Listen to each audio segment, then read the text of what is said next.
ഏകദേശം 8 കിലോയ്ക്ക് താഴെ കഞ്ചാവ് 3 കവറുകളിലാക്കി സൂക്ഷിച്ചിരിക്കുകയായിരുന്നു.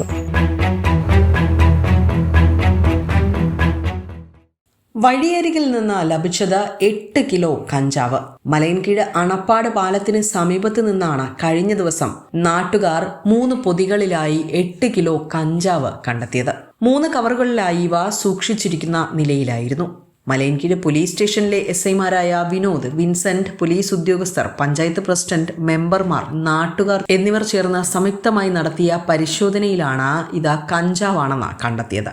സംശയാസ്പദമായി രാത്രികാലങ്ങളിൽ ഈ പ്രദേശത്ത് ചിലർ എത്തുന്നത് നാട്ടുകാർ CCTV ദൃശ്യമടക്കം പോലീസിന് നേരത്തെ കൈമാറിയതാണ്. ഇതിന്റെ അടിസ്ഥാനത്തിൽ മലയൻകീഴ് പോലീസ് സംഘം നിരീക്ഷിച്ചു വരികയായിരുന്നു.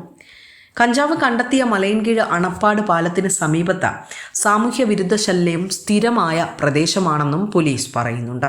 ഓപ്പറേഷൻ തുവാന്റെ ഫലമായിട്ട് ഇവിടെ പബ്ലിക് വളരെയേറെ പോലീസുമായിട്ട് സഹകരിക്കുന്നുണ്ട്. പോലീസിന് ഇൻഫർമേഷൻ കിട്ടുന്നുണ്ട്. ഇന്ന് മലയൻകീഴ് പോലീസിൽ കിട്ടിയ ഇൻഫർമേഷൻ അനുസരിച്ചാണ് ഇവിടെ ഇങ്ങനെ ഒരു ഡിറ്റക്ഷൻ ഉണ്ടായത്. ഈ തോട്ടിൽ ഏകദേശം 8 കിലോയ്ക്ക് താഴെ കഞ്ചാവ് 3 കവറുകളിലാക്കി സൂക്ഷിച്ചിരിക്കുകയായിരുന്നു. നമ്മുടെ മലയൻകീഴ് SI-മാരായ വിനോദ്, നമ്മുടെ വിൻസെന്റ്, മറ്റ് പോലീസ് പാർട്ടിയും, ഇവിടുത്തെ Malayinkeezhu panchayat president, panchayat member, public എല്ലാം കൂടെ തെരച്ചിൽ നടത്തിയാണ് ഇങ്ങനെ ഈ കഞ്ചാവ് നമുക്ക് കിട്ടിയത്. പബ്ലിക്കിൻ്റെ ഇൻഫർമേഷൻ അനുസരിച്ചാണ് നമ്മുടെ പോലീസ് ഇങ്ങനെ ഒരു ഓപ്പറേഷൻ നടത്തിയത്. ഇവരെക്കുറിച്ച് നമുക്ക് ചെറിയ ഇൻഫർമേഷനൊക്കെ ഉണ്ട്. CCTV അതേപോലെ തന്നെ പബ്ലിക്കിൻ്റെ ഇൻഫർമേഷൻ എടുത്ത് പ്രതികളെ ഇവിടെ ഇങ്ങനെ ഒരു ഈ സ്ഥലത്ത് ആൾക്കാർ ഇങ്ങനെ വന്നു പോകുന്നതായിട്ട് പറയുന്നുണ്ട്. ഇവിടെ തന്നെ നമുക്ക് പഴയ പ്രതികളൊക്കെ ഉണ്ട്. അവരെക്കുറിച്ച് അന്വേഷിക്കുന്നുണ്ട്. പോയിട്ട് ഇതിന് സമീപം CCTV ക്യാമറകളുണ്ട്, അത് പരിശോധിക്കുന്നുണ്ട്. അങ്ങനെ സാമൂഹ്യ വിരുദ്ധ ശല്യം ഉണ്ടെന്ന് നാട്ടുകാർ പറയുന്നുണ്ട്. അതിനെക്കുറിച്ച് എന്താണ് സാറിന് പറയാനുള്ളത്? അല്ല, ഇനി പെട്രോളിങ്, ഇവിടെ പോലീസിൻ്റെ പെട്രോളിങ്, വിജിലൻ്റ് പെട്രോളിങ് ഉണ്ടാവും. അതുപോലെ ഈ പറയുന്ന നാട്ടുകാർ പറയുന്ന തന്നെ ഓൾഡ് അവേഴ്സിലാണ്. അതായത് രാത്രിയിൽ 2 മണി 3 മണി സമയത്തൊക്കെ ഓട്ടോയിലും മറ്റൊക്കെ ആൾക്കാർ വന്നു പോകുന്നതെന്ന് നൈറ്റ് പെട്രോൾ ശക്തമാക്കും. തീർച്ചയായിട്ടും ഇവിടുത്തെ ജനപ്രതിനിധികളായിട്ട് ചേർന്ന് നല്ല രീതിയിൽ ഉള്ള പോലീസിൻ്റെ പെട്രോളിംഗ് ഉണ്ടാവും.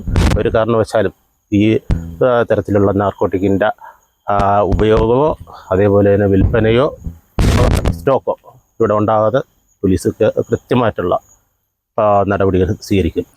ചില ക്രിമിനൽ കേസിലെ പ്രതികൾ ഇവിടെ തമ്പടിക്കാറുണ്ടെന്ന് മുൻപും രഹസ്യ വിവരം ലഭിച്ചിട്ടുള്ളതായി പോലീസ് പറഞ്ഞു. വഴിയാത്രക്കാരനായ ഒരാൾ സംശയാസ്പദമായി പൊതികൾ കിടക്കുന്നത് കണ്ടതിനെ തുടർന്നാണ് മാറനല്ലൂർ പോലീസിൽ വിവരം അറിയിച്ചത്. മാറനല്ലൂർ പോലീസ് മലയൻകീഴ് പോലീസിന് വിവരം കൈമാറി. തുടർന്നാണ് പോലീസ് നാട്ടുകാരുടെ സഹായത്തോടെ സ്ഥലത്തെത്തിയത്. കഞ്ചാവ് വിൽപ്പനയ്ക്ക് എത്തിച്ചവരെ പിടികൂടാൻ സാധിച്ചിട്ടില്ല. കഞ്ചാവ് വിൽപ്പന നടത്തിയവരെ ഉടൻ പിടികൂടുമെന്നും അന്വേഷണം ഊർജിതമാക്കിയിട്ടുണ്ടെന്നും കാട്ടാക്കട DYSP അറിയിച്ചു. വിസ്മയ ന്യൂസ്, കാട്ടാക്കട.